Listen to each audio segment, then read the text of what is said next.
el chileno está mucho más instruido en torno a los temblores o a los sismos. ¿Cuál es el escenario actual que estamos viviendo hoy día en nuestro país en materia sismológica, Pablo? Mira, hay dos cosas. Primero, hoy día tenemos una facilidad de acceder a información a través de esto que antes no teníamos. Ahora, obviamente hay que tener cuidado con siempre ir a la fuente oficial, porque lamentablemente en Twitter también hay gente que difunde información que es falsa, los fake news, eso es un tema real. Siempre ir a la fuente oficial, siempre simología.cl, ONEMI, todos los portales que finalmente trabajan sistemáticamente, estudian esto y finalmente están a leer alguna casa de estudio, siempre a esa fuente. Pero lo importante es justamente que hoy día la gente está más informada, también quiere saber más del tema, eso es un tema que también es relevante. Y eso habla también de cómo también hemos internalizando este tema que no es algo nuevo, por eso yo siempre planteo que a partir de 2010 el terremoto no solamente nos mueve el piso, nos remueve las conciencias.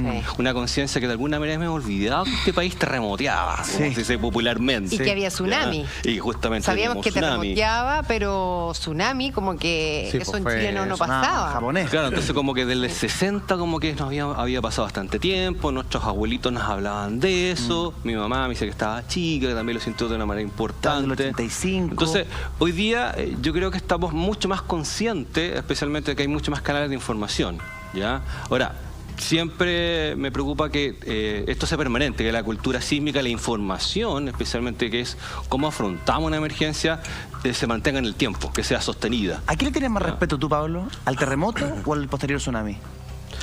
Yo realmente siempre lo voy a tener respeto al tsunami. O sea, creo que aún nos falta trabajar el tema del tsunami a nivel de lo que es infraestructura. Lo que aún es, nuestro borde costero de alguna manera es frágil. Tenemos zonas muy densas y no he visto cómo se ha pensado frente a futuro tsunami. O sea, bueno, de cosa ver el borde costero de Iquique me preocupa. La verdad que es un tema que a mí personalmente me preocupa. Como que la ciudad está más abajo que el mar, como que se ve más o sea, claro, Iquique tiene un gran plano donde el agua puede ingresar y tenemos prácticamente una pared de edificio en algunos sectores y además como estamos interviniendo sectores que naturalmente son defensas propias frente a terremotos, como las dunas y como los humedales. Si pensamos, ahora que nos dicen, me preocupa Iquique, ¿por qué específicamente te genera preocupación la Tierra de Campeones? ¿Por qué me preocupa? Porque el riesgo siempre se mide por cuánta gente está expuesta y hemos visto que el borde costero se está densificando. ¿Ya? Entonces, ahí hay un tema, creo que yo no he visto mayor discusión con respecto al tema. Lo mismo que pasa, por ejemplo, en La Serena con la cantidad de edificios que se han construido al borde de la playa, que, o sea, si viene una ola... Y Antofagasta también. Y edificios que se han construido sobre antiguos humedales. Todo el borde costero de Serena era un humedal natural que tenía dunas que han sido removidas.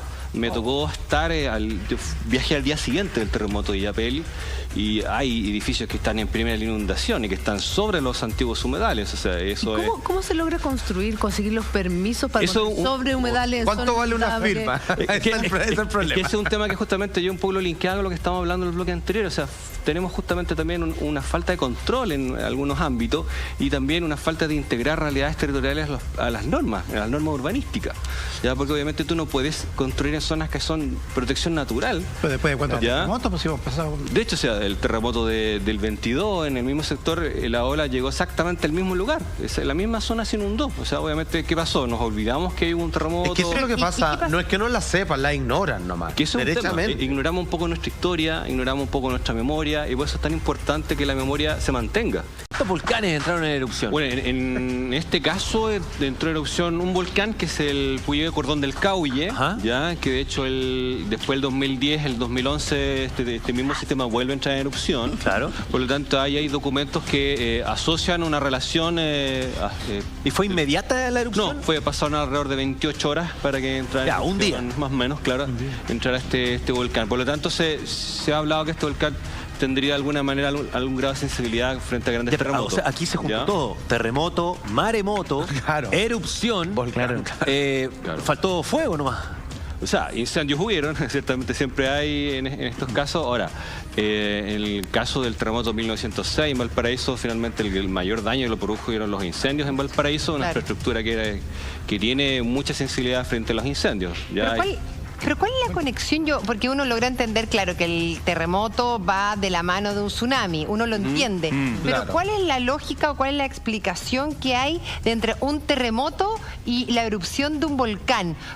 ¿Cuál es la conexión? ¿Es subterránea o son independientes? No, lo que pasa es que en este caso, por lo menos las publicaciones que están a la vista hablan de algún grado de agitación que habría generado finalmente el sistema de fallas que se generan por el terremoto y que habrían sometido a este volcán finalmente a una erupción.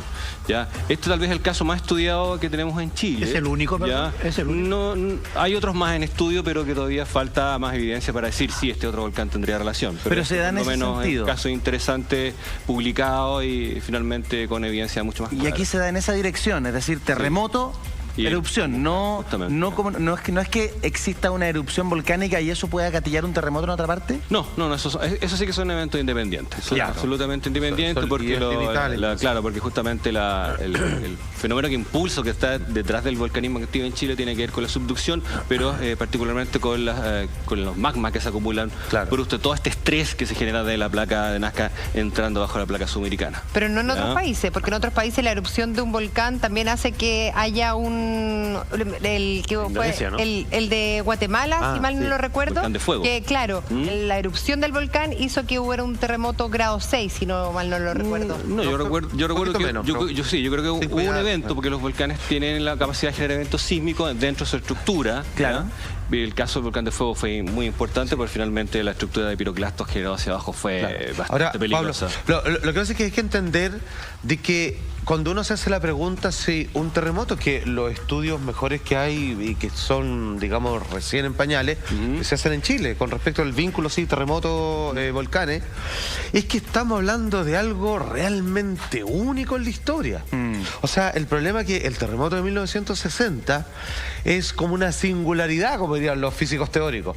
O sea, es algo tan extraordinariamente feroz que nunca más se ha vuelto a repetir, mientras haya personas para ser testigos de ello, que se dieron una cantidad de fenómenos que nunca vuelven a repetirse después. Claro, por eso este terremoto es un caso icónico del estudio de la sismología mundial. Y no olvidemos la película esta de donde salía la roca, ¿recuerdas? Exacto, claro, la falla de San Andreas. Que amanecían ellos 9.6, claro, era para superar el de Valdivia. De hecho, era que le pusieron. Recuerdan que yo vi la película justamente porque me mencionaba, y sale el terremoto de Valdivia, ya la fui a ver, claro, lo mencionaban como uno de los grandes casos. Porque es un tremendo caso de la literatura, porque del punto de vista de lo que es el periodo instrumental, que son estos 100 años que íbamos registrando, solo 100 años. ¿Ya? Por eso es tan complejo hoy en día poder entrar en lo que es la predicción, porque tenemos solamente un pestañazo en una historia de 4.500 millones de años. ¿Ya? Entonces, por eso yo creo que más que preocuparnos y a veces muchas veces empecinarnos en la predicción, tenemos que concentrarnos en la preparación.